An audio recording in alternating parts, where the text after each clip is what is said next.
Hi అండి. తెలుగింటి అత్తా కోడలు రుచులకు స్వాగతం అండి. మీరందరూ బాగున్నారా? మేము బాగున్నామండి. మీరందరూ బాగోవాలని కోరుకుంటున్నాను.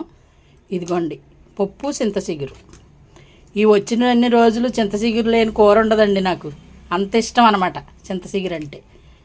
పప్పు చింతచిగురు, ఇదేమో కేసరి, ఏమో ఉడకబెట్టి తాలింపు పెట్టుకున్న బొబ్బర్లో కొంచెం పులిహోర, అన్నం. మంచి ప్రోటీన్ ఫుడ్ అండి.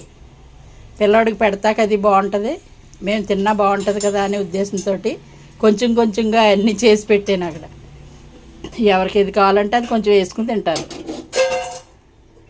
రోజు ఒకలాగా ఫుడ్ కాకుండా ఇలాంటివి తింటా ఉంటే అన్నం చాలా తక్కువగా తింటామండి.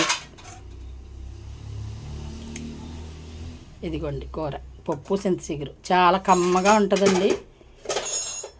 చక్కగా వండుకుని తాలింపు వేసేసుకుని ఇందులో ఆవకాయ పచ్చడి, నెయ్యి వేసుకుని తింటే మరి స్వర్గం కనబడుతుంది. ఇంత